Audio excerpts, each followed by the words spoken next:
Olha, a crise da Americanas agora não é nem mais financeira, a crise da Americanas é de confiança. E quando tem uma crise de confiança, é difícil, né, a ação a companhia conseguir reerguer a cabeça e continuar. No sistema americano existe um OTC. O OTC é quando a empresa ela tem um problema, por exemplo, de muita volatilidade. Futuro também 0,43, Nasdaq Futuro sobe 0,44% ou não? Um papel do nada, né? Porque ele acumulou isso que a gente desenhou, entendo que na prática, o que isso pode... pelo menos mudando, mostrando aí uma... De 2023, Marco Prado, André Moraes, que daqui a pouquinho... Pense nisso. Indo para os Laninha. Identificação, basta acessar o...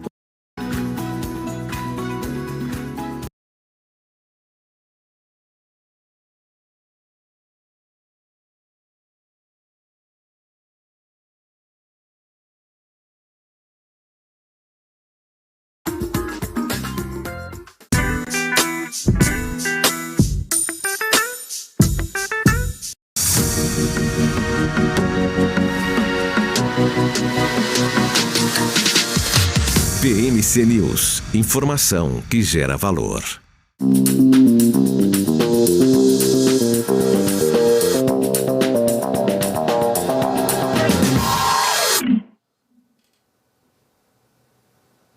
Olá, um ótimo dia para você que já está aí nos acompanhando desde a primeira hora do Agro. Está começando a partir de agora a BMC Pre-Market, comigo, Débora Oliveira, a participação dos nossos comentaristas. Hoje comigo aqui o Marco Prado, o André Moraes, que daqui a pouquinho chega por aqui para trazer essas notícias, as principais do dia, o que você precisa saber para poder permanecer muito bem informado durante essa sexta-feira.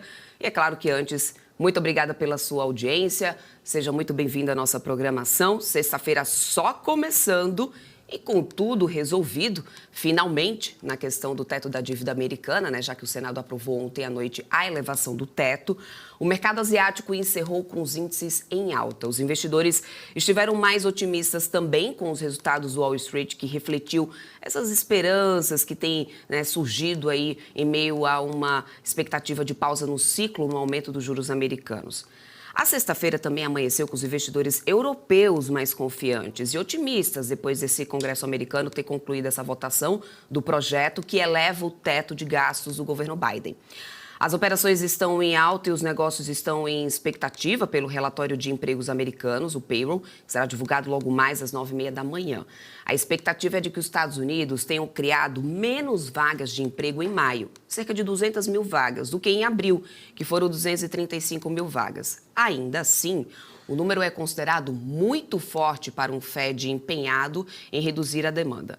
Segundo a análise do MarketWatch, o Banco Central Americano acredita que o relatório de emprego teria que desacelerar para cerca de 100 mil vagas abertas ao mês para poder conseguir ajudá-lo a lutar contra as pressões inflacionárias. Bom, vamos analisar quando o dado for, né, divulgado. A gente vai trazer aqui ao vivo em tempo real para vocês. Aqui no Brasil, depois da surpresa positiva com o PIB, né, do primeiro TRI, que foi revisado, que acabou revisando, na verdade, as estimativas do mercado para o crescimento desse ano, de 1,4% para 2,3%. Hoje é dia de produção industrial, dado que sai às 9 horas da manhã, divulgado pelo IBGE, e que deve reverter a expansão de 1,1% em março, com recuo de 0,3% em abril.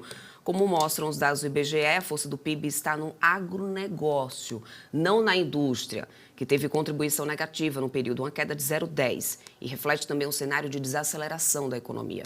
O crescimento de 21,6% do agro de janeiro a março, em parte devido à base de comparação, né, com quebra de safra em 2022, animou as ações da B3 nessa quinta-feira e também ajudou na queda dos juros curtos, já que foi visto como um fator deflacionário.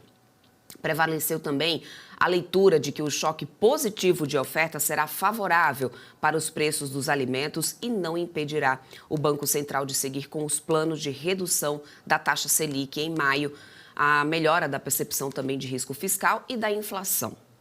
Bom, Lembrando, como eu falei há pouco, na agenda do dia, o principal indicador é o payroll, dado que está sendo aguardado desde o início dessa semana e que sai logo mais, né? A gente vai repercutir isso também por aqui. Mas é claro que eu quero antes dar bom dia para eles, nossos comentaristas, meus parceiros aqui diariamente. Marco Prado, muito bom dia para você.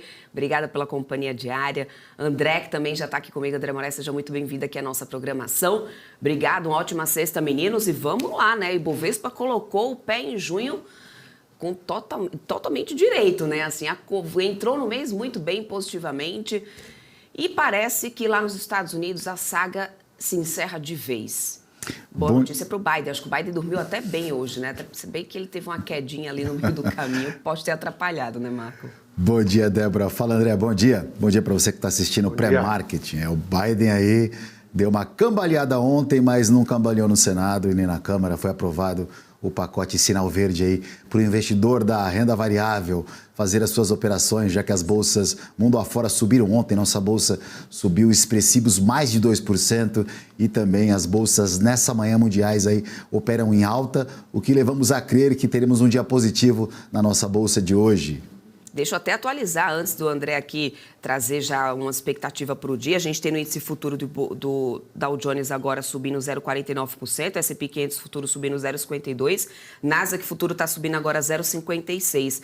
Nas commodities também tem alta, né? Teve uma alta muito expressiva do petróleo que ajudou bastante, claro, o nosso cenário aqui, né? A gente teve uma alta do petróleo, teve alta do minério. Hoje o Brent está agora subindo aqui 1,56%. O cenário lá fora todo parece positivo, né? Na Europa segue também todas as bolsas operando em alta, maior destaque agora para cá aqui na França, 1,25% de alta, ou seja, a gente tem um cenário muito bom lá fora nessa sexta-feira, começando bem. Tem esse pibão aqui também, né, André, que fez algumas casas, inclusive, já mexerem nas projeções do Ibov. Eu acompanhei que a XP levou a projeção do Ibovespa no fim do ano para 130 mil pontos. Antes estava em 128 mil. E eu já passo a bola para você aqui, querendo saber se você também reviu aí alguma da sua projeção com esse PIB. Você concorda com essa revisão de projeção? Como que está teu olhar aí para esse Ibovespa? Bom dia. Quando você eleva a projeção do PIB, automaticamente você acaba elevando também a projeção do Ibovespa para o final do ano, porque significa que as empresas vão produzir mais, vender mais, então acho que está tudo certo, né?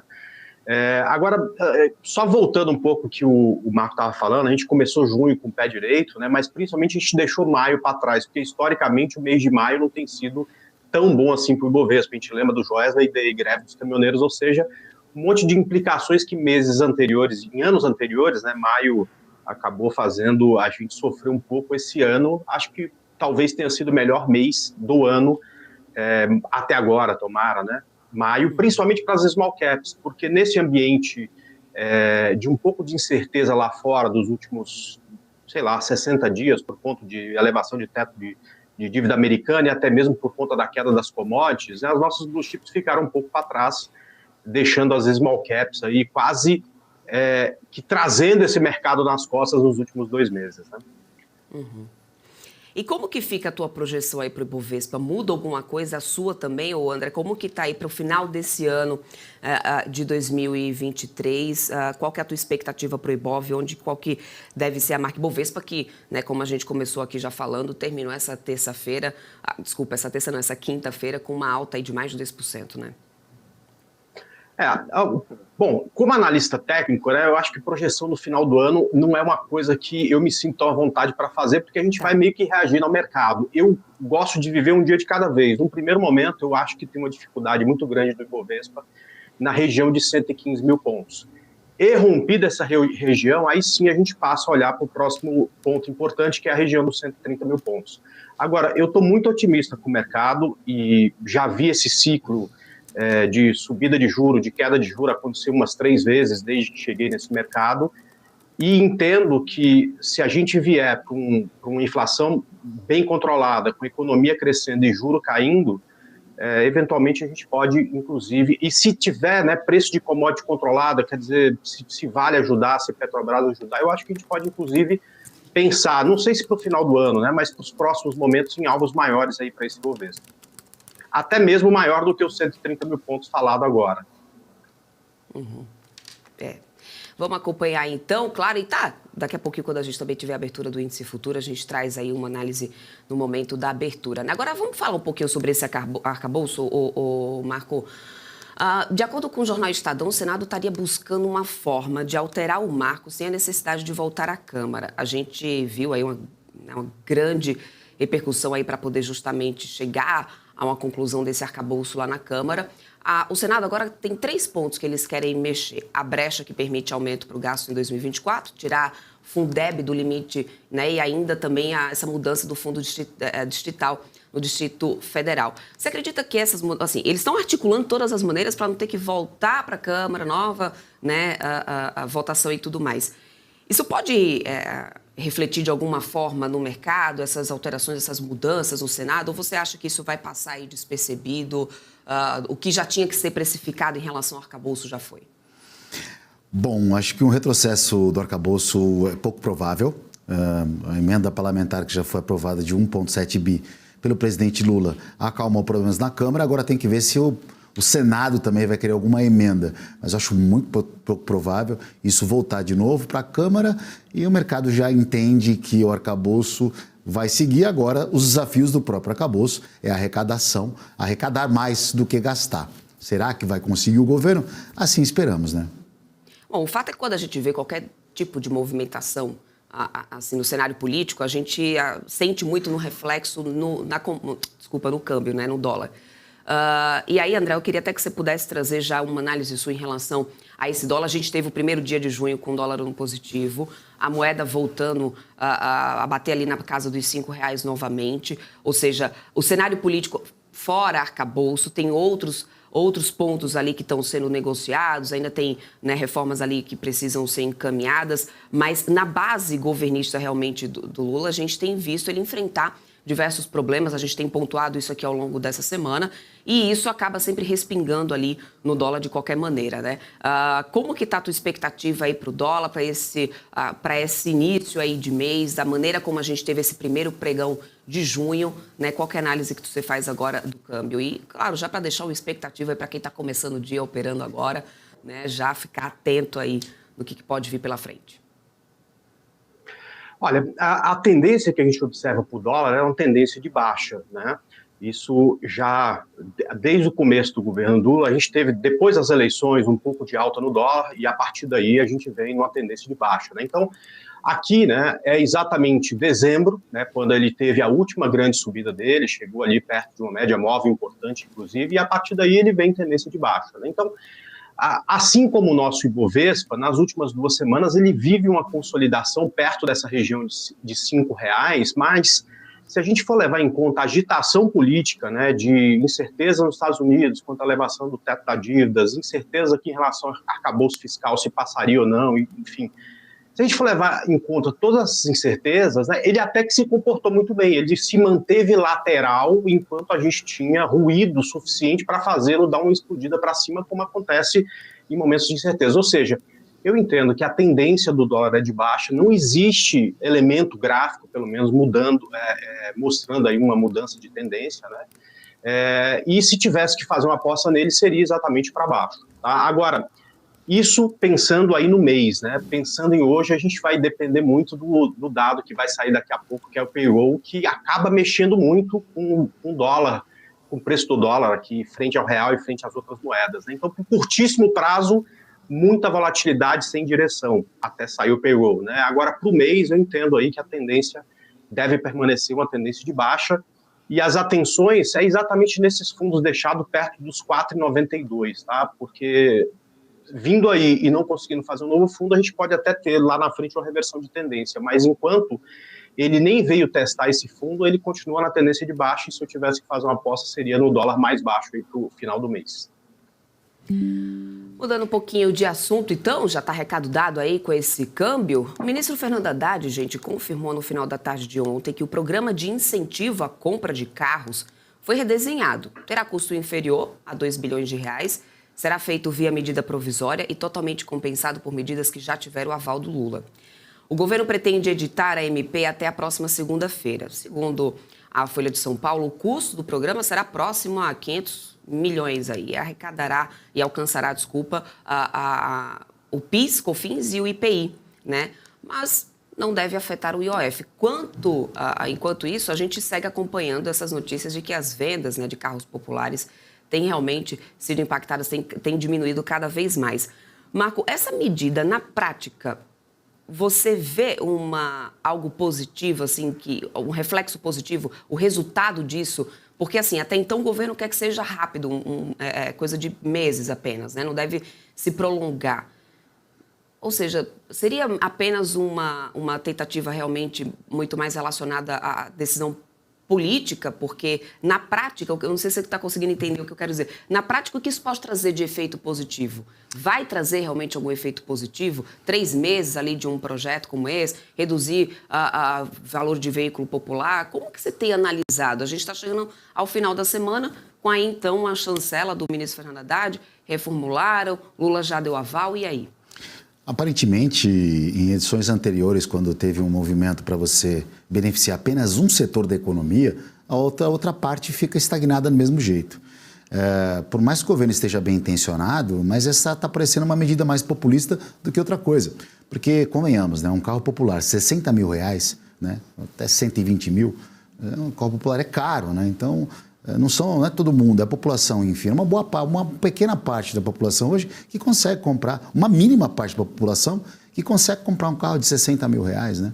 Então, acho que essa medida está sendo mais populista do que propriamente trazer um benefício geral para o mercado como um todo.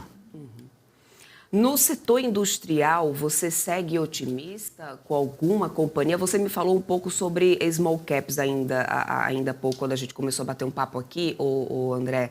Diante desse cenário que a gente tem, né, com as medidas que estão sendo tomadas agora pelo governo, você vê algum papel especificamente podendo se beneficiar de medidas como essa? Medidas como esta, eu acho que não. Acho que são coisas bem pontuais e que, se tinha alguma coisa para ser percebida pelo mercado, já foi. Então, eu entendo que, especificamente aí sobre a questão do carro popular, eu não vejo mais tanto qualquer empresa que tem no mercado a ganhar, né? Se existiu algum ganho, ele já aconteceu. Eu entendo, e aí por eu ter falado das small caps, é que principalmente para o cenário que se avizinha, que eu entendo que talvez em agosto, talvez numa reunião depois, queda de taxa de juros, né? As principais beneficiadas serão as small caps, principalmente empresas ligadas a varejo, a construção civil, ligadas a shopping.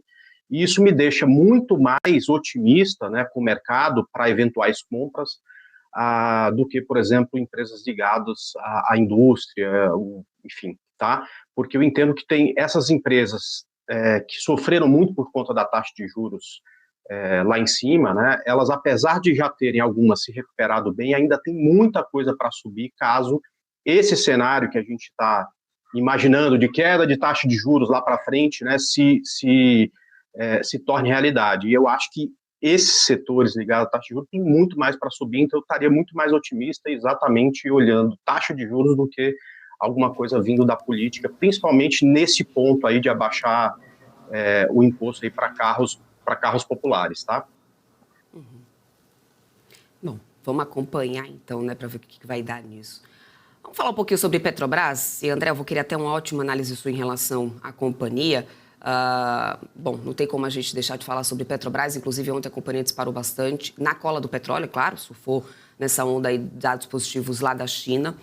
Também teve o dólar mais fraco, alívio com o teto ali da dívida dos Estados Unidos, ignorando o rumor de que não terá realmente também corte da OPEP+. Algumas fontes disseram a Reuters que tudo ainda pode mudar, mas que nesse momento é improvável que o cartel e seus aliados enxuguem a oferta na reunião do próximo domingo, mesmo com o petróleo perto da marca aí dos $70. Então, bom, primeiro de tudo, você está otimista aí com esse petróleo, ou Marco, esse setor te deixa otimista de alguma forma? Olha, se você parar para pensar, o preço do barril do petróleo deve continuar caindo, né? Porque a OPEP não vai cortar a produção. Então, quando ela não corta a produção, existe uma demanda maior, naturalmente o preço do barril do petróleo cai. O que favoreceu, né, para algumas medidas agora do governo em relação à Petrobras, ao preço da gasolina aqui no Brasil, né? Teve um imposto essa semana, aumento, o combustível subiu um pouquinho mais, porém a tendência do combustível ainda é de queda, o que ajuda na inflação, que ajuda o mercado como um todo. Para a Petro, na verdade, para a ação em si, o papel em si, o investidor da Petro, ele vai começar a olhar no longo prazo daqui para frente a questão dos dividendos, que é onde sempre o acionista da Petrobras, ele sempre deu uma maior prioridade. E já falei algumas vezes anteriores aqui no programa que o mercado acredita que o preço da ação da Petrobras é uma correção para cima, um pouquinho bem mais para cima, um pouquinho não, né? É R$10 pelo menos aí, mais para cima do preço atual praticado. Qual que é a tua análise aí em relação à Petrobras nesse momento, André?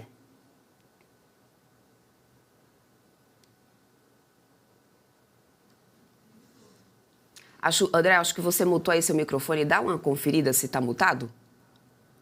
Pronto, já desmutei aqui. Agora sim, agora sim. Eu gosto muito do gráfico da Petrobras nesse momento. Eu entendo aí que o preço do petróleo, né, tem caído e concordo com o Marco, acho que tem chance aí até vir para mais queda, mas isso não está sendo refletido no gráfico da Petrobras, que continua muito bonito, tá? Inclusive a gente tem indicação de compra com papel já essa semana. Entendo que tem um pouco de dificuldade, que talvez seja desfeita hoje. Essa região de R$27 no gráfico é muito importante, tá? E a gente conseguindo fechar hoje acima dessa região abre espaço para a gente vir testar esse topo histórico de Petrobras que fica nessa região de R$30. Então é um gráfico muito bonito, é um gráfico que a gente está apostando nele, tá? E é claro, né, na análise técnica tem tudo muito bem pontuado, né? Se isso aqui subir, R$30 é o ponto aí de resistência, e para baixo, abaixo dos 25,30, essa opinião de que o gráfico está bonito acaba mudando e, portanto, seria o ponto do stop para quem está fazendo uma operação de curto prazo, tá? Mais uma vez, é um dos gráficos mais bonitos que a gente tem agora, um ativo que ficou de lado durante o último mês e que, se romper essa região de R$30, tende a vir buscar aqui esse topo lá em 30, Débora. Perfeito. Falando agora um pouquinho sobre o setor aéreo, meninos, o anúncio da redução do preço do querosene e da aviação promoveu uma escalada aí nas ações das companhias, né? A gente viu a Azul, Gol subindo bastante nesse setor de turismo. O CVC também subiu bem, inclusive, né? O setor inteiro acabou se beneficiando bastante. Além disso, ainda teve a sanção da lei de 500 PIS/COFINS, né, para o setor aéreo. Marco, você acredita que agora a gente pode começar a ver uma onda mais otimista para esse setor, que é sempre muito impactado pelo câmbio, né? Mas então a gente está tendo aí notícias, pelo menos nessas 2 últimas semanas, que fizeram literalmente aí, com perdão aí do trocadilho, as empresas decolarem, né? Boa, verdade. Mas também com o preço da passagem. O cara me serve barrinha de cereal, o custo vai ficar para alguém, vai ficar para a empresa como um todo, né? Setor aéreo sofreu bastante pós-pandemia, a gente vê a queda do dólar agora, o dólar em queda, como o próprio André mencionou, e a expectativa é que o dólar caia mais um pouco ainda, vai chegar período aí de férias de meio de ano, depois a gente tem programações de final de ano, então o dólar mais barato permite o brasileiro viajar um pouco mais para o exterior, então é um setor assim que já apanhou bastante e que a gente começa a enxergar isso um pouco mais tranquilo, de forma mais positiva. André, qual que é a tua análise aí dessas companhias aéreas? Primeiro, você tem toda a razão, Débora. Elas já levantaram voo, né? A gente olhando o gráfico aqui de Gol, por exemplo, né, a gente percebe que desde o rompimento da linha de tendência, há um mês e pouco atrás, ela já subiu quase 30%, né? Inclusive nos alvos que a gente desenhou, ela chega perto desse primeiro alvo, que era exatamente essa região de 8,73.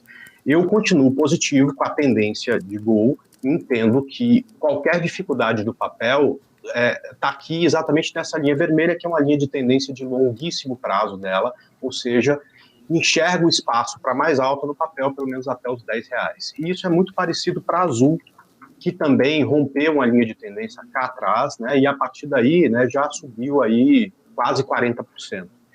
Este ponto aqui em que a Azul esteve durante a semana é um ponto de resistência, que é onde tem uma média móvel de um tempo gráfico maior traçando, né? Eu entendia que ela poderia até ficar lateral por um tempo para depois subir e tentar encarar a próxima resistência, que é 20,78, mas ela conseguiu, antes de fazer essa parada, uma subida forte, então 20,78 parece ser para a Azul a próxima resistência. Muito bom para quem já está comprado, talvez seja difícil de entrar agora, porque você já tem um ativo muito esticado, mas para quem está comprado ainda tem muito alvo aí, tanto para Azul quanto para Gol. É isso, vamos ver aí como é que fica então, né, essas companhias aéreas, que aliás é importante sempre lembrar, é um setor delicado, tem muitas particularidades, né, meninos, para serem analisadas. inclusive essa questão do câmbio, tudo isso acaba pesando também, fazendo preço no setor, né? Precisa analisar todos esses fatores além disso. Exatamente. Deixa eu só atualizar, inclusive, como que a gente está aqui com os futuros americanos agora. A gente tem, pelo menos, o EWZ, que é o nosso índice da Bolsa Brasileira lá fora, no pré-mercado americano agora está subindo 1,11, tá? No índice futuro lá dos Estados Unidos, Dow Jones Futuro sobe 0,48, S&P 500 está subindo 0,50, Nasdaq Futuro está subindo 0,55%, ou seja, seguindo ali para a tendência de dia bem mais positivo.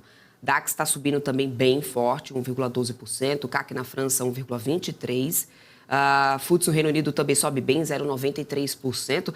Esse otimismo todo também lá na Europa, você acredita que seja realmente esse teto da dívida, Marco? A Europa se beneficiou bastante também do cenário de inflação, né? Os dados que saíram essa semana, Alemanha, Espanha, França, todo um quadro de inflação menor, né? Uma inflação menor possibilita um não aumento de juros, né? Porque o Banco Central, geralmente, os bancos centrais como um todo, eles se balizam na inflação para subir ou não os juros, né? Então, além de a dívida, o teto da dívida dos Estados Unidos já ter sido solucionado, o quadro inflacionário da Europa tem sido muito favorável para a renda variável, né? Então, as ações aí, uma correção, as bolsas em alta essa semana, ontem subiram, hoje subindo, e vamos ver, né? Aqui, se Deus quiser, vai subir também. Vamos acompanhando, sim, para poder ver no que vai dar essa questão, né, desses números por aqui. Na torcida. Bom, exatamente. Olhando um pouquinho aqui, só para o cenário político, uma última informação, se a gente para um rápido intervalo, gente. Se aprovado pelo STF, Zanin deve dar 552 ações de Lewandowski, que já foi confirmado, então, né, que vai ser indicado. A maioria dos casos que devem ser herdados aí pelo Zanin são no campo do direito administrativo e do direito público, seguidos do direito tributário, direito penal e direito do trabalho. Zanin não deverá herdar ações relativas ao caso da Operação Lava Jato, pelo menos, né, o que está sendo, então, já informado. Entre as ações que Zanin herdará estará a ação direta de constitucionalidade 7331, que está sendo movida pelo PCdoB, contra um dispositivo de lei das estatais que estabelece uma quarentena de 3 anos para que dirigentes partidários e militantes que tenham trabalhado nas companhias eleitorais possam assumir cargos públicos, né? Cargos em empresas públicas. Mas está aí, Lava Jato, ele não assumiria, ele realmente sendo aprovado, aí o nome dele sendo aprovado para o STF. Vamos acompanhando, a gente segue aqui com a nossa programação ao vivo. Muito obrigada por todos que estão aí nos acompanhando do outro lado. Eu vou para um rápido intervalinho comercial. Na volta a gente tem aqui índice futuro do Ibovespa, também da dólar futuro entrando em operação, então não sai daí que a gente volta já já.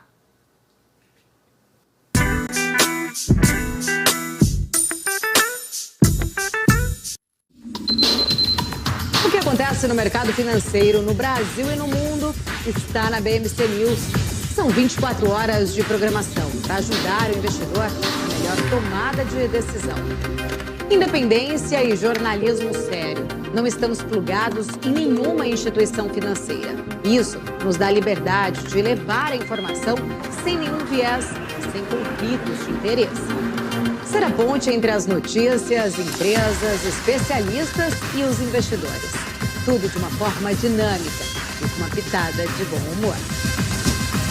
Informação que gera valor, você sempre vai encontrar na BMC News. Para tirar passaporte, para se matricular na universidade, para trabalhar no serviço público, para exercer a cidadania, sua situação eleitoral precisa estar em dia. Não votou e nem justificou a ausência nas eleições? Acesse o site do TSE e regularize sua situação eleitoral. Regularizou? Resolveu! Justiça Eleitoral, a justiça da democracia. O que impacta a economia e o mercado global? Olá, muito bom dia para você que está aqui ligadinho na BMC News. Em tempo real, a abertura e a variação dos ativos na Bolsa de Valores. Notícias internacionais. Toda uma discussão aí referente à demanda chinesa. Paula Moraes e especialistas de diversas áreas te explicam os acontecimentos do dia. De segunda a sexta, às 9h30. BMC News. Informação que gera valor.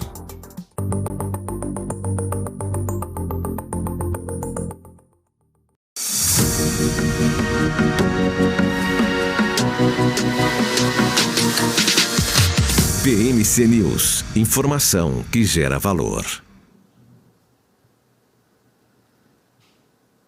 Estamos de volta e olha só, o índice futuro aqui entrando em operação, o índice futuro do Ibovespa entrando em mais um dia. Olha isso, 0,52% de alta já começando aqui o dia, 112.130 pontos, já vai pulando por 112 mil pontos. Deixa eu aí até já trazer o André para a gente já dar uma olhada aqui nesse início de operação desse índice futuro. O André, já começando, pulando aí para esses 112 mil pontos, hein, esse índice futuro do Ibovespa, ou seja, sinalizando, né, o que deve acompanhar essa tendência lá de fora, né? Vamos dar uma olhada nesse gráfico? Vamos dar uma olhada sim. E o que é melhor, né? Como o índice futuro ontem, do fechamento do Ibovespa até o fechamento dele subiu 0,30%, a gente teria, se o mercado abrisse agora, uma alta não de 0,5%, e sim de 0,8% no Ibovespa, né? Porque ele acumulou aqui 0,30%, né, até o fechamento do índice futuro. Este é um ponto, tá, Débora, pensando no curtíssimo prazo de muita resistência, tá, 112, 190, né, foi em momentos anteriores aqui um ponto de resistência, por isso que está marcado aqui no gráfico, a gente bateu no dia 26 várias vezes aqui nessa região, não conseguiu passar. Essa é uma má notícia, né, um ponto de resistência quando você quer que o mercado suba é sempre uma má notícia. A boa, né, é que se a gente conseguir ultrapassar essa região, abre espaço com a chegada já perto lá dos 113 mil pontos, tá? E no caminho inverso a gente tem o dólar, tá? Só deixa eu já falar dele, que abriu num processo de queda, tem aqui um primeiro suporte nessa região de 5.023 e perdendo isso, como está acontecendo, já começa, né, a mirar essa região do 500, onde a gente também imagina que vai ter aí um ponto de suporte. É isso. Perfeito. Vamos falar aí sobre dados que acabam de sair, inclusive, Marco Prado, produção industrial, a gente vê nessa expectativa, né, na agenda aqui no Brasil, esse era o dado que deveria ser divulgado. Produção industrial de abril contrai 0,6%, o consenso era de queda de 0,3% em março, ficando aí então na base anual. Teve uma queda de 2,2%, né, de 1,7% que era estimado para março, ou seja, caiu aí um pouco mais do que o consenso, né?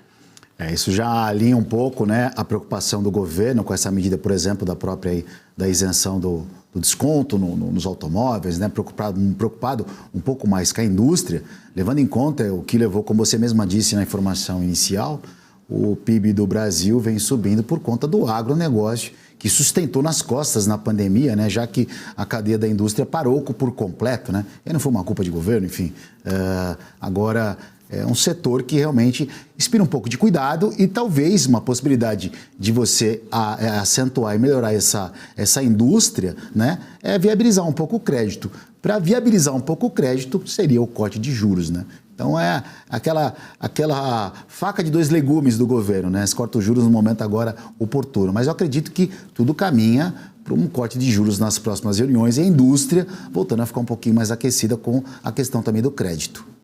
É isso aí. Vamos falar sobre Vibra Energia. Vibra Energia, ex-BR Distribuidora, para quem está aí nos acompanhando, né? Quer ampliar a parceria com a Petrobras também no segmento de biocombustíveis, pelo menos é a informação que a gente tem agora. Isso deve acontecer com a criação da Vice-Presidência de Energia Renovável, ESG, da companhia, né, que já foi anunciado pela Vibra essa semana. Vai estar sendo uma cadeira que vai ser ocupada pelo ex-presidente da S Brasil, a Clarissa Sadoc. A gente trouxe essa informação aqui durante a semana, né, no pre-market. O presidente da Vibra, o Ernesto Pousada, descarta qualquer conversa sobre a eventual participação societária na sua ex-holding, né? A empresa, só lembrando, separou da Petrobras, gente, ainda em 2019. Nas últimas semanas, circularam rumores de que a Petrobras estaria interessada em voltar ao setor de distribuição de combustíveis e que a estatal poderia negociar uma participação acionária na Vibra. O presidente da estatal, Gepol Prates, já desmentiu qualquer judicialização, né, sobre esse tema, inclusive, apesar de admitir que considera estranho usar a marca da Petrobras nos postos e, ao mesmo tempo, também vender produtos que não são produzidos na estatal. Mas a Vibra diz que quer ampliar a parceria em relação ao segmento de biocombustíveis. Vamos dar uma analisada nessa Vibra Energia, o André, para o pessoal, por favor, por gentileza, a gente trazer a Vibra Energia, aliás, né? Sempre quando a gente tem alguma notícia, a gente tem visto isso acontecer bastante. Eu tenho ressaltado aqui que é importante, principalmente o investidor, ainda mais, né, quem está começando um pouco mais agora, para quem está ficar atento realmente às informações, às notícias, porque às vezes surgem burburinhos que a gente vê impactar diretamente nos papéis, né? Você vê uma disparada no papel do nada, saiu aquela notícia. Aí depois a companhia vai lá e, olha, Não tem nada a ver com isso, solta o comunicado oficial e era só uma especulação. Tem muita gente que tem operado na notícia e não no fato, né, André? E geralmente essa história acaba mal, né? Porque chega muito atrasado, paga muito caro e depois que é desmentida a notícia, acaba voltando quase tudo. Agora, assim como boa parte do nosso mercado, né, o último mês e meio tem sido muito bonito, muito bom para as ações da Vibra, né? Ela subiu bastante, ela estava em tendência de baixa até agora há pouco, né? Chegou aqui à região de R$12. E aí, com a recuperação de mercado, assim como boa parte do mercado, deu uma bela espichada, né? Então fez uma perna bem bonita de 46%. E como é tendência de alta, né, para boa parte do mercado, né, isso significa que talvez o ativo só tenha começado a se recuperar, perfeito? Então, aqui, né, esse vai e vem de mercado que aconteceu aí nas últimas semanas é extremamente positivo para o papel, até para quem deseja entrar e comprar ações da companhia. A gente tem uma linha de tendência, eu gosto muito de operar a compra no rompimento dessa linha de tendência. Então, eu ficaria muito atento, e aí deixa eu até dar um zoom aqui, tá? A essa região onde a gente tem a linha de tendência, que é a região de R$13,93, para pensar, a partir daí, numa compra com stop, por exemplo, a 15,66 e alvos para cima, numa região até 24,74. Voltando para o gráfico diário, a gente percebe que o topo histórico do papel está lá em 28, então a gente está falando de um alvo para cima no papel, nessa região de 24, onde a gente tem alguns topos anteriores e algumas brigas anteriores, né, nessa região, o que acho essa região aqui, né, próxima aos R$24, um ponto de resistência e, portanto, alvo de uma operação de compra a partir do rompimento dessa linha de tendência e até chegando o preço aqui, se conseguir passar, imaginando levar essa operação até o topo histórico. É um gráfico bem bonito, principalmente a partir do rompimento dessa linha de tendência aqui. É um dos que está no meu radar e se o preço subir, muito provavelmente vai virar indicação para a minha carteira de ações. Recadinho dado.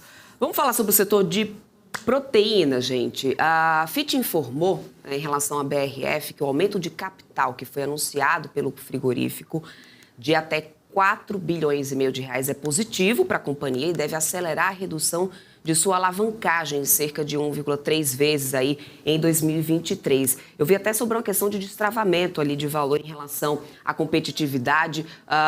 Inclusive, a gente sabe que é um setor que vem enfrentando, né, uma onda de notícias não tão positivas desde o início desse ano para cá, inclusive agora vê essa questão da gripe aviária, lembrando, né, que ainda o alerta é feito em cima das aves que são migratórias, que não tem nada a ver ali com as aves realmente que são comercializadas, que nas granjas efetivamente não teria nenhum impacto nesse momento, tudo segue operando na sua devida normalidade. E aí a BRF veio com essa movimentação, né, que a gente trouxe também essa notícia, o papel também deu uma boa subida. Mas antes de eu ter a sua análise aqui, viu, sua análise gráfica, André, Marco, você segue de alguma forma, diante do que a gente está vendo dessa movimentação, BRF trazendo, né, essa notícia agora, isso pode travar ali uma certa competitividade no setor, ou seja, você é otimista para o setor de frigoríficos ou não?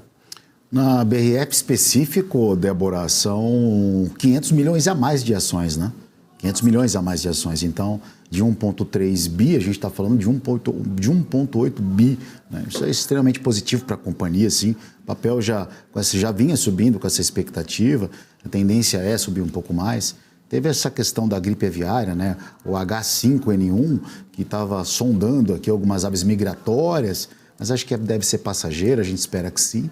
É um setor que proteína animal, né? Ninguém para de comer, né? Então, acho que sim. A pergunta é resposta bem objetiva, sim. Eu sou otimista também com esse setor, como aéreo, como commodity e como banco. Olha aí, depois eu vou querer um recadinho seu aí pro pessoal, só pra gente, porque eu sei que o povo gosta, né? O povo gosta de saber assim, o que eu opero hoje, tá? Então, Marco Prado, já vai pensando aí o que você vai deixar aí de recado, porque eu sei que daqui a pouquinho também você vai entrar aí na operação.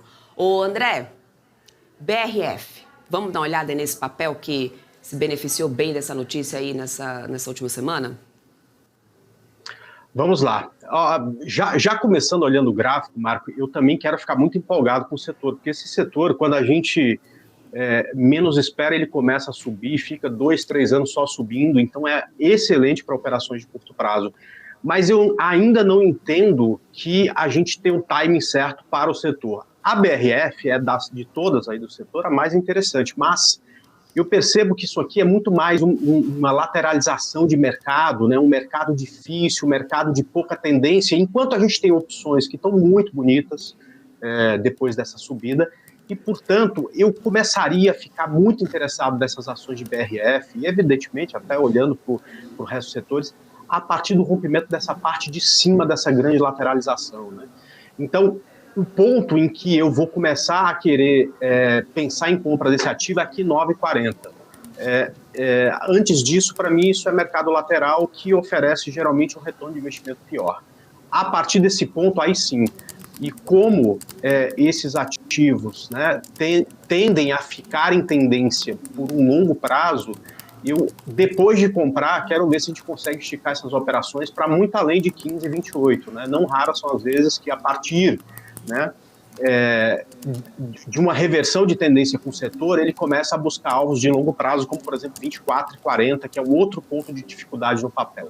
Eu só esperaria ele sair dessa lateralização que tem para ficar mais fácil que esse papel reverta a tendência e comece a andar, Débora.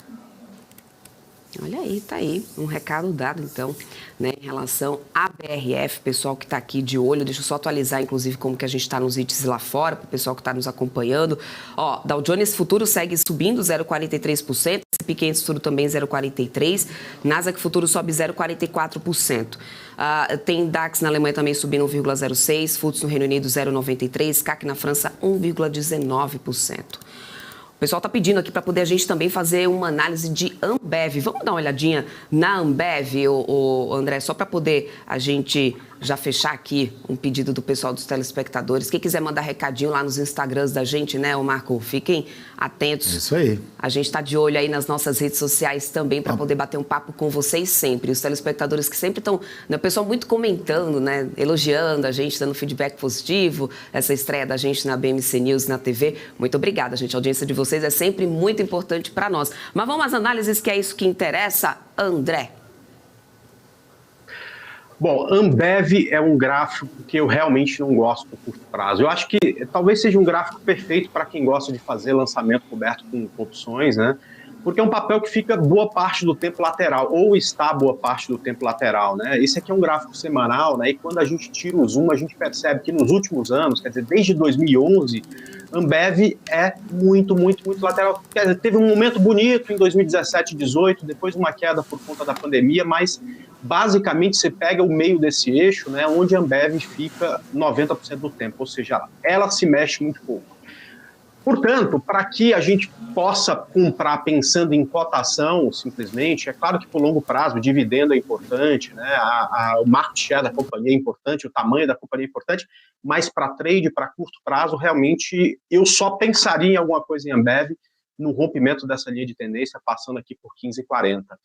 Antes disso, eu deixaria essa aqui para os que gostam de lançamento coberto, para outro tipo de operação, e não para quem gosta de tendência, para quem gosta de pegar variação de preço, porque isso ela tem muito pouco, variação de preço. Então, essa aqui eu acho que, por enquanto, é excelente para ficar de fora. Não vejo muitas oportunidades de retorno de investimento bom com ela, não. Débora? Excelente para ficar de fora. Recado dado. Olha aí, a frase-chave nessa situação.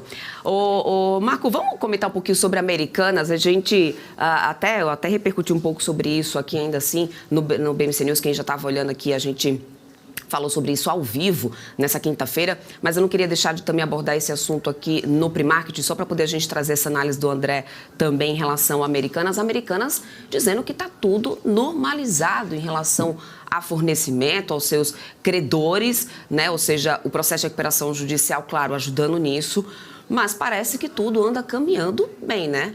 Bom, eu vou dar um spoiler, tá, gente? Pelo menos Americanas aqui que tem perto aqui da BMC News, está tudo funcionando normalzinho, viu, Marco? Tem chocolate na prateleira. Tem chocolate na prateleira. Então tá valendo. Olha, a crise da Americanas agora não é nem mais financeira, a crise da Americanas é de confiança. E quando tem uma crise de confiança, é difícil, né, a ação tomar a companhia conseguir reerguer a cabeça e continuar. No sistema americano existe um OTC. O OTC é quando a empresa ela tem um problema, por exemplo, de muita volatilidade ou um problema financeiro. então ela acaba operando nos bastidores no sistema OTC. E o que acontece? O investidor que vai operar essa ação, ele sabe que essa ação está com um problema. É uma forma, né, até mesmo da Bolsa Americana poder dar um cuidado maior com o investidor, né? E os principais bancos, nesse caso, não como o JP Morgan, Wells Fargo, eles não têm essa operação, não têm essa estrutura, operam de si, nem operam essas ações. Estou contando essa história porque, assim, a nossa própria Bolsa teria que ter algum mecanismo para poder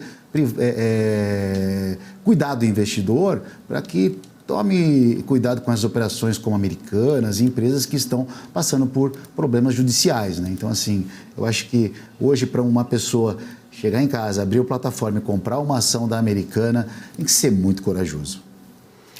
Ô, Marco, deixa eu já me despedir de você, liberar você para você sextar. Vai sextando com calma, ainda tem pregão aí durante o dia, hein? Tem luta ainda. Grande oportunidade de operação nessa sexta-feira. Prometi que você ia deixar esse recado aqui. Olha, eu acho que, na verdade, os próprios mercados futuros que eu gosto muito de operar, né? Acho que são os mercados hoje de volatilidade e o payroll, que vai sair daqui a alguns minutinhos, vai marcar a tendência desses mercados. Eu, olhando um payroll, acredito, né? Pode ser uma possibilidade de um payroll um pouco mais forte, o que seria ruim para a Bolsa, né? Então, acho que mais a Bolsa, no modo geral, está otimista. Então, mesmo um payroll vindo forte e a Bolsa caindo, eu acho que ainda pode ser uma oportunidade hoje, nosso próprio mercado de Bolsa aí consolidando, talvez não com uma alta tão expressiva quanto lá fora, mas ainda assim, hoje, a gente deve ter uma sexta-feira bem saudável no nosso mercado. Eu acho que o Ibov hoje vai brilhar aí, e assim esperamos, né? É isso aí, recado dado. Muito obrigada pela companhia, Marco, toda semana, que segunda-feira a gente está de volta juntos aqui. Vai lá, final de semana, né? Tchau, gente. Bom Aproveite com moderação, hein? Te espero aqui segunda-feira. Eu vou continuando aqui, né, com o André, para poder a gente trazer essa análise aí de Americanas para o pessoal. André? Vamos lá. Primeiro, eu concordo em tudo que o Marco falou em relação à Americana, né? A gente, com tanta oportunidade hoje em dia, alguém abrir o home broker e falar, vou comprar Americanas, né? É uma coisa que realmente não vejo muito sentido por conta dos riscos embutidos por se tratar de uma empresa em recuperação judicial. Mas, além disso, né, a gente precisa de tendência, é o mesmo caso da Ambev, né, para que a gente tenha retorno de investimento, que é mudança de preço dividido pelo tempo. Se não tem mudança de preço expressiva, né, o retorno de investimento costuma ser ruim. Então, além de todos os problemas que tem Americanas, a gente percebe que nos últimos meses, a partir de fevereiro, ela está completamente lateral. E como esse aqui é um jogo muito mais de falar não do que de falar sim, em Americanas eu também falaria não. Eu acho que ainda não tem tendência, né, suficiente para a gente pensar numa operação. Para quem gosta do papel, talvez isso possa surgir a partir do rompimento de R$ 1,30. Mas antes disso é mercado lateral aí para Americanas, Débora. Perfeito. Só para poder a gente, daqui a pouquinho, 10 horas da manhã, a gente tem a abertura aí da Bolsa, o André. Olhando para como a gente fechou com o mercado ontem, a gente teve uma alta significativa aqui de Local Web, 11,88%, a R$ 8,57 o papel. Eu queria só que a gente pudesse trazer uma análise também de Local Web para o pessoal já ficar atento, entender um pouco, né, esse papel que subiu expressivamente nessa quinta-feira. Então, falar um pouco sobre a alta de ontem, Local Web, e depois uma rápida análise de Engie 11, que foi a maior queda do dia, 3,27%, a maior queda da quinta-feira, para a gente já ficar atento aí desse pregão dessa sexta do que vem pela frente.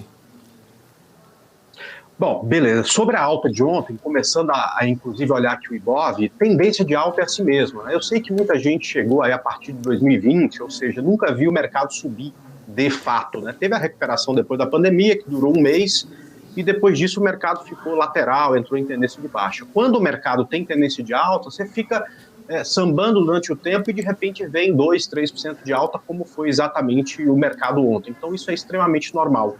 E é claro, né, algumas ações neste momento vão se destacar, no meu entendimento, as small caps, como por exemplo LWSA3, que há um mês atrás estava cotada a 4,50, ou seja, já subiu 100%, 90% para ser mais exato, né?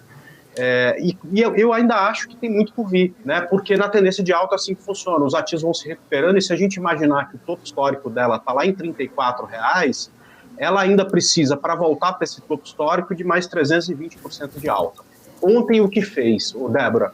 Ela, depois de romper a linha de tendência, fez o primeiro pivô e conseguiu fechar acima dessa média móvel. Isso abre caminho para mais alta no papel, mais uma alta aqui próxima aos R$10,65, que dá upside para ela de cerca de 20%. Não acho ser, neste momento, uma operação tão trivial, porque o ponto de stop que eu vejo para o papel está muito longo, ou seja, você teria que arriscar um percentual grande do capital para tentar entrar nesse papel. Mas para quem está posicionado, eu ficaria bem tranquilo e buscaria esse alvo aqui próximo a esses 10,50, 10,60, que é onde eu enxergo o papel se a tendência de alta continuar. Em relação à Engie 11, eu acho que o setor sofreu um pouquinho ontem, né? E a Energisa parece que a que mais sofreu, já que foi a maior queda. Mas, por enquanto, é um setor que tem uma menor volatilidade e está tudo bem essas correções, então eu não acho que isso aqui é para quem está comprado se desesperar ou pensar em sair do papel e nem que a tendência acabou. Aliás, aonde a gente tem duas médias móveis, o preço chega, é um bom lugar para que, caso haja, tá, nos próximos 2, 3 pregões, uma recuperação do papel, né, se ele parar de cair nessa região, a gente pode até voltar a pensar em compra do papel nesses níveis para tentar levar até o primeiro ponto de resistência, que está aqui em R$ 48,14, onde temos uma linha de tendência aí, de longo prazo em Engie 11, tá? É isso aí, Débora. É isso aí. Olha só, André, eu quero muito agradecer a tua participação, é claro, mas antes disso, eu quero já que você deixe aí o seu recadinho final, né? Aquele call ali para os investidores, porque a galera gosta disso, né? Sexta-feira só começando. O que o investidor deve deixar no radar para essa sexta-feira? Olha, eu estou muito de olho em 2 papéis, aí eu gostaria até de mostrar o gráfico, né? Primeiro é o TF do Ibovespa, BOVA11, tá? Que acima desses 118,15, eu entendo que ele pode subir bem mais, até os 112, que seria a região de 115 mil pontos do Ibovespa, tá? E depois outro ativo que está caindo há muito, muito, muito tempo e que começa a esboçar uma recuperação é exatamente Cash 3, né? Cash 3 fez um split ontem, ela tinha tudo para cair no dia, porque saiu de 90 centavos e foi para R$9, um split de 1 para 10. Teve um determinado momento do dia que estava caindo cerca de 8%, vou até colocar um gráfico de 5 minutos, né? Então, ó, ela veio aqui para uma queda de 8% no dia, mas se recuperou muito bem e fechou lá em cima. Então, como ela, né, vem de uma queda extremamente grande, isso aqui saiu de R$127 para R$9 agora, tá? E conseguiu se recuperar rompendo a linha de tendência, entendo eu que o rompimento da máxima de ontem, ou seja, essa região de 9,30, pode dar um bonito upside no papel. Então, eu acho que essa aqui é uma que vale a pena observar. Assim, eu estou já de olho e passando desse ponto, provavelmente, já é indicação nossa, com percentual pequeno, provavelmente a gente vai aumentar o percentual de compra nesse papel. É isso. Perfeito. Muito obrigada, viu, André, pela parceria toda sexta-feira aqui conosco. Obrigada mesmo. Aguardo você semana que vem. Sempre bem-vindo aqui na nossa programação. Bom final de semana para você. Até semana que vem. Obrigado, Débora. É muito bom estar aqui. Espero que todo mundo consiga aí bons trades hoje. Até semana que vem, se Deus quiser. Bom final de semana a todos. Tchau. Tchau, tchau. É isso aí, gente. Vamos lá, eu tô de olho aqui nesses mercados. Daqui a pouquinho, payroll sendo divulgado. Então, vamos dar uma olhada de como que estamos, né, com as bolsas nesse momento, minutos antes desse payroll. Dow Jones Futuro agora sobe 0,39%. S&P 500 Futuro está subindo 0,41%. Nasdaq Futuro está subindo 0,38%.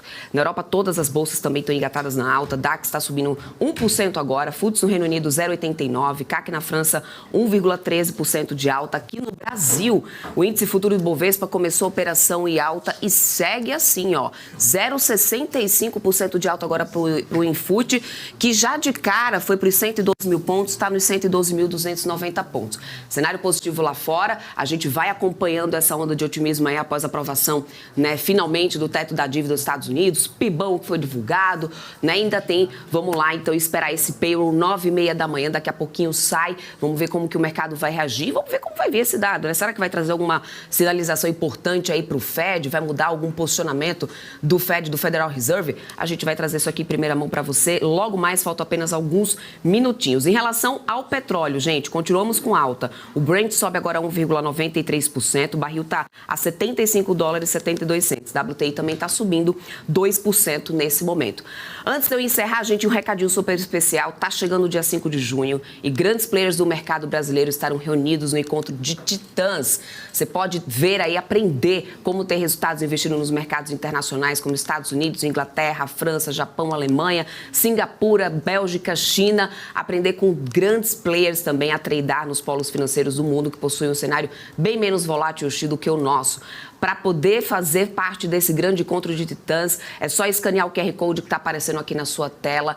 Participação ao vivo, totalmente gratuita. Acesso a informação de qualidade com grandes nomes do mercado. Você vai ter oportunidade no dia 5 de junho, hein? Garanta aí a sua vaga. Eu vou ficando por aqui. BMC News está chegando com a Paula Moraes, Felipe Nascimento. Às 10 horas da manhã, eu volto com a abertura do mercado Ibovespa e reação do mercado, esse payroll que vai ser divulgado logo mais. Muito obrigada pela companhia de todos vocês. Obrigada pela sua audiência sempre e até daqui a pouquinho. Tchau, tchau.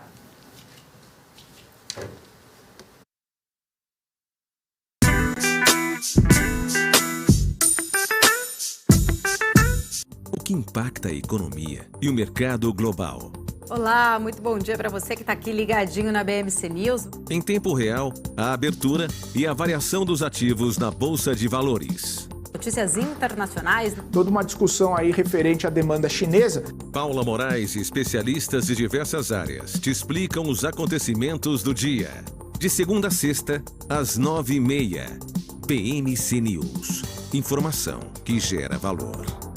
E se a maior comunidade de traders independentes, a corretora com maior número de ativos do planeta e a plataforma com melhor desempenho do Brasil sentassem em uma mesa com o propósito de construir algo que colocasse o Brasil no mapa dos países líderes quando se trata de investimentos, trading e mercado financeiro? Quer entender o quão revolucionário é isso que eu estou te dizendo? E ó, não tem nada a ver com venda de curso ou venda de qualquer outra coisa. Você não vai precisar comprar absolutamente nada. Repito, não tem nenhuma venda no final. Se você quer saber o que está por vir e quer fazer parte disso, inscreva-se para ouvir o pronunciamento dos titãs do mercado, na data que está aparecendo aqui na tela, às 20 horas. O Brasil vai ficar pequeno demais para o que está prestes a acontecer. Já era hora disso acontecer. Te espero lá.